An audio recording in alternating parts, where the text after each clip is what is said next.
అండి ఎలా ఉన్నారు? బాగున్నారా?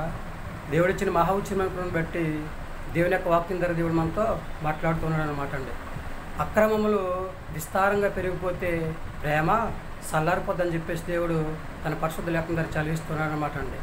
అక్రమములు చేయవారులారా నా యొద్ద నుండి తొలగిపోండి అని చెప్పేసి దేవుడు తన పరిశుద్ధ లేఖనం ద్వారా చదివిస్తున్నాడు అనమాట అండి. ఎవరైతే అక్రమంగా నడుచుకుంటారో వాళ్ళందరికీ కూడా బుద్ధి చెప్పమని చెప్పేసి దేవుడు తన పరిశుద్ధ లేఖనం ద్వారా చదివిస్తున్నాడు అనమాట అండి. దేవుడు మన దగ్గర నుంచి కోరుకునేది ఏంటంటే అండి, దేవుడు ఇచ్చిన మహా ఉచితమైన కృపను బట్టి నీతిని అనుసరించి నడుచుకోమని చెప్తున్నాడండి. న్యాయంగా జీవించమని చెప్పేసి దేవుడు చెప్తూ ఉన్నాడు అనమాట అండి. ఎవరైతే నీతిగా జీవిస్తారో న్యాయంగా జీవిస్తూ ఉంటారో వాళ్ళందరినీ కూడా దేవుడు దీవించి ఆశీర్వదిస్తూ ఉంటాడు అనమాట అండి.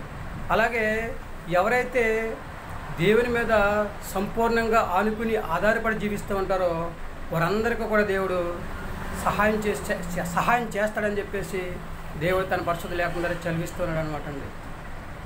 ఎవరైతే దేవుని మీద ఆధారపడి జీవిస్తూ ఉంటారో వారందరినీ కూడా మంచి ఆలోచన ప్రకారం నడిపిస్తూ ఉంటాడండి. సరైన మార్గంలో నడిపిస్తూ ఉంటాడండి. మంచి ప్రవర్తన కలిగి దేవుడు నడిపించడానికి ఆలోచన కలిగి ఉంటాడనమాట అండి.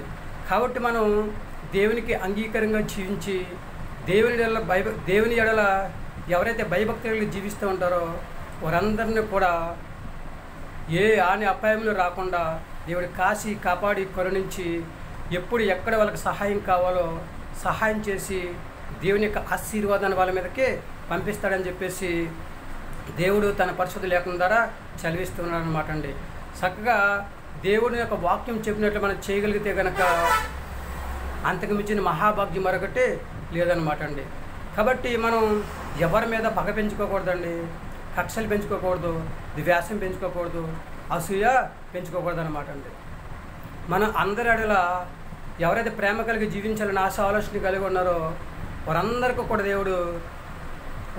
దేవుడు ఆశీర్వదించి ఒక ఉన్నతమైన స్థితిలో ఉంచడానికి ప్రయత్నము చేస్తూ ఉంటాడు అనమాట అండి.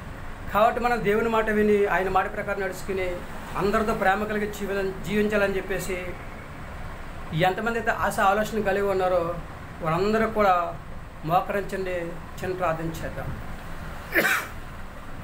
మహాపురుషుని పరలోకపు తండ్రి, ఈ ఘనమైన పదం లెక్కలేని స్తుతి స్తోత్రాలు చెల్లించుకుంటున్నాం ప్రభావ. పరిమంది ఆశీనుడా పిల్లలందరూ తండ్రి ప్రభావ నీకు అంగీకారంగా నడుచుకుని తండ్రి ప్రభావ మంచి ఆలోచన ప్రకారం తండ్రి ప్రభావ నడుచుకుని నీ రాజ్య వారసులుగా జీవించే యోగ్యతను ప్రభావ దయచేయని ప్రార్థిస్తున్నాం ప్రభావ. మంచి జ్ఞానాన్ని ఇవ్వండి, తెలివిని ఇవ్వండి, బుద్ధిని ఇవ్వండి తండ్రి, నీకు వందనాలు. అలాగే తండ్రి వివాహం కోసం ఎవరైతే ఎదురు చూస్తున్నారో గర్భిణీ స్త్రీలు తండ్రి ప్రభావ, బాలింత్రాలను తండ్రి, సంతానం లేని బిడ్డలను దండిస్తున్న ప్రభావ, ఉద్యోగం చేస్తున్న వారిని, వ్యాపారం చేస్తున్న వారిని, వాహనం నడుపుతున్న వారిని, పనిపాట్లు చేసుకుంటున్న వారిని తండ్రి, అలాగే ప్రయాణం చేస్తున్న వారిని తండ్రి ప్రభావ, ప్రతి ఒక్కరిని తండ్రి ప్రభావ పేరుని దీవించి ఆశీర్వదించి ఎవరికి ఏ సహాయం అయితే కావాలో ఆ సహాయం దయచేయని ప్రార్థిస్తున్నాం ప్రభావ. నీకు వందనాలు ప్రభావ. సర్వ సృష్టిలో ప్రతి ఒక్కరిని కూడా పేరుని దీవించి ఆశీర్వదించి అందరికీ మంచి ఆరోగ్యం దయచేసి నీ కృపచేత బలపరిచి నీ దివ్యమైన ఆశీర్వాదాలు పంపించడానికి ప్రార్థిస్తున్నాం ప్రభావ. నీకు వందనాలు తండ్రిస్తాను ప్రభావ.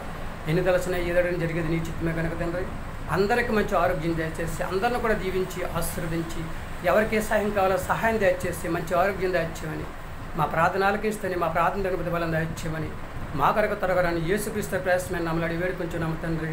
ఆమేన్. అందరికీ వందనాలండి. తిరగదేవుని ఆశీర్వాదంలో ఇక తోడుగా ఉండేను గాక. ఆమేన్. అందరికీ వందనాలు.